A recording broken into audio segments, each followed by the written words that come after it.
पहली प्रॉपर्टी है lowering of vapour pressure.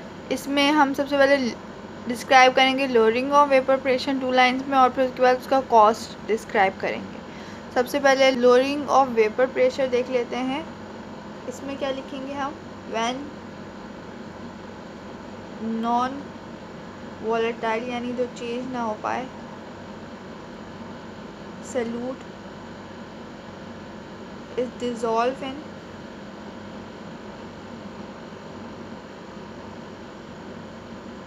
in solvent, the density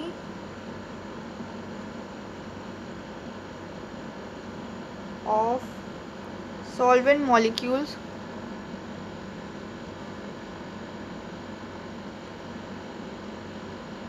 to escape from surface of solution decrease.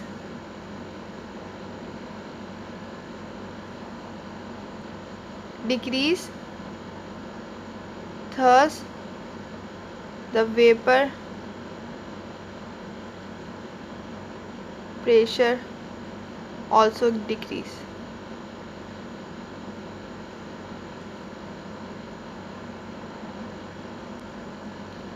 Cause क्या है, इसका cause क्या है, हम कंसिडर करते हैं 2 कंटेनर।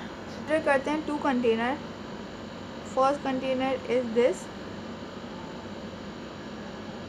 इसमें हमारे पास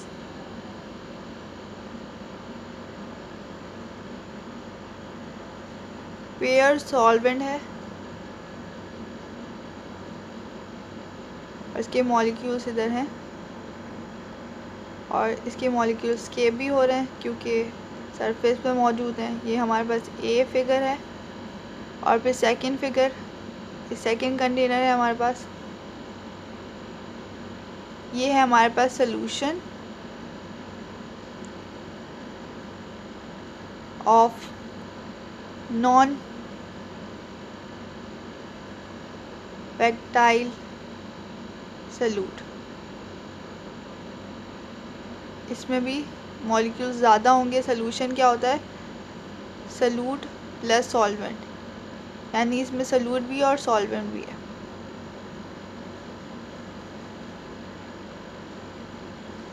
और इधर कम मॉलिक्यूल स्केप होंगे क्योंकि सरफेस पे ज़्यादा मॉलिक्यूल्स हैं यहाँ पर। इसे बी फिगर नाम दे देते हैं। In every liquid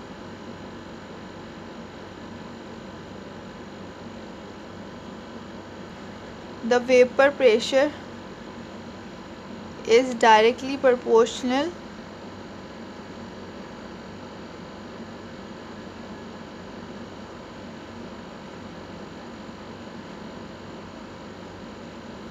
to temperature, means, या फिर आप ऐसे भी लिख सकते हैं, every liquid has definite vapor pressure at particular temperature,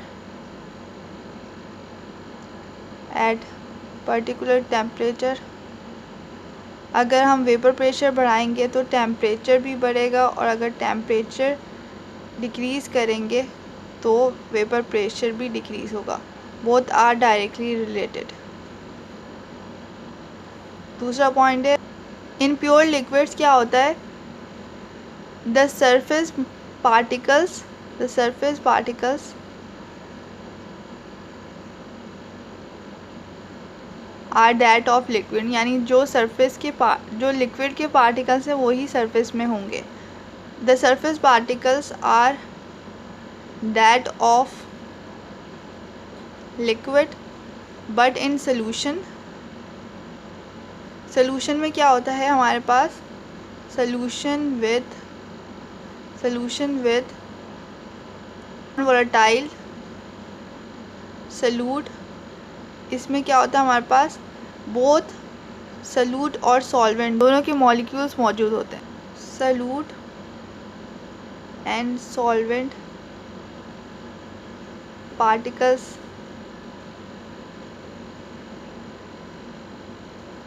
are present on surface.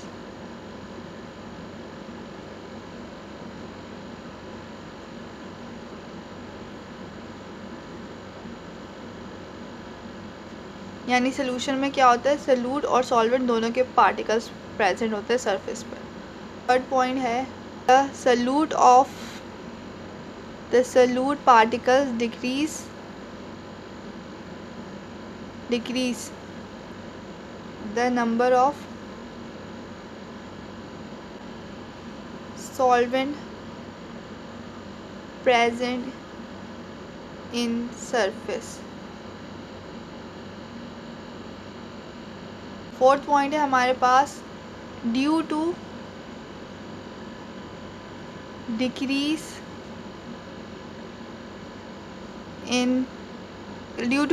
In solvent particles surface,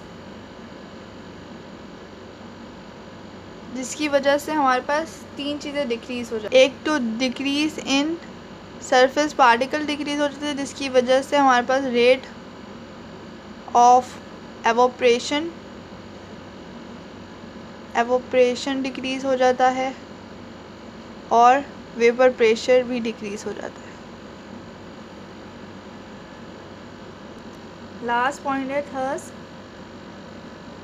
the number of solute particles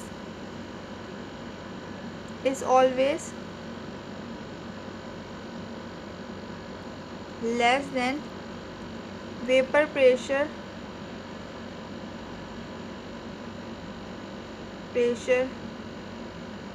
of pure solvent।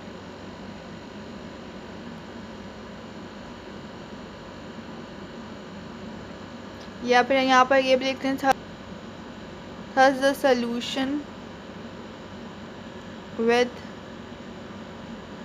non-volatile solute particles is always less than vapor pressure of pure solvent।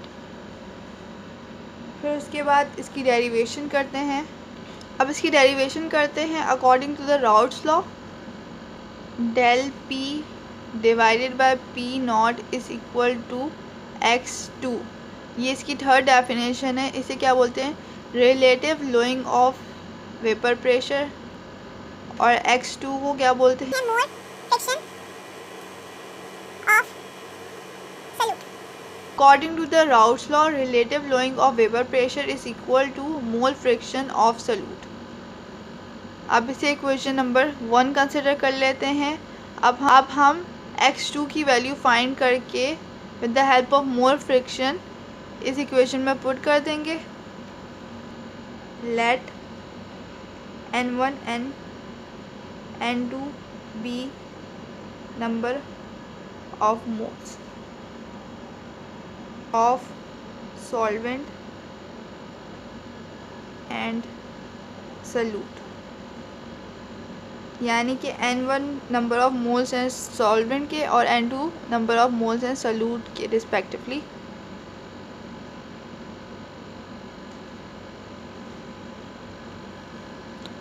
अब हमें पता है कि x2 find करना है, number of moles of that substance यानी n2 divided by total number of moles यानी n1 plus n2।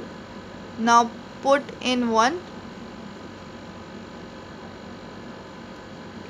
Equation number 1 में पुट करेंगे वो थी del P divided by P not is equal to x2 की जगह ये वैल्यू पुट करेंगे n2 divided by n1 plus n2।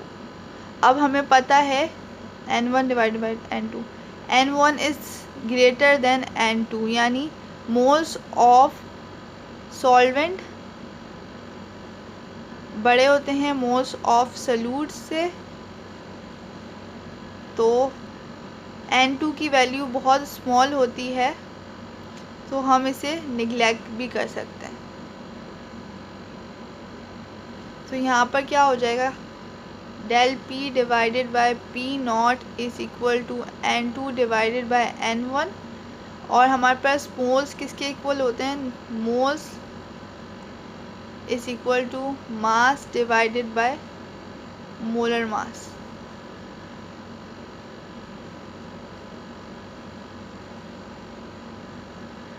सो यहाँ पर n2 के लिए क्या हो जाएगा, n2 is equal to N2 का mass divided by molar mass of N2, और N1 के लिए क्या हो जाएगा, mass of 1 divided by molar mass of 1। अब इस इक्वेशन में हम ये पुट करेंगे, mass of 2 divided by mass of molar mass of 2 whole divided by mass of 1 divided by molar mass of 1। इसको ऐसे भी लिख सकते हैं W2 divided by M2 divided by W1 divided by M1। अब यहाँ पर डिवाइड का सिंबल है, इसे जब मल्टीप्लाई करेंगे तो ये रेसिप्रोकल हो जाएगा। तो यहाँ पर हमारे पास change in del P divided by P naught इधर रहेगा। अब इसे W2 डिवाइडेड बाय M2, यहाँ पर मल्टीप्लाई का सिंबल आ जाएगा, और यहाँ पर M1 डिवाइडेड बाय W1 आ जाएगा। अब हमने पढ़ा है कि कोलिगेटिव प्रॉपर्टी हेल्प करती है हमें फाइंड करने में मोलर मास। सो हमें M2 फाइंड करना है। सो अब हम क्या करेंगे, इसे क्रॉस मल्टीप्लाई करेंगे। तो यहाँ पर del P multiply bye M2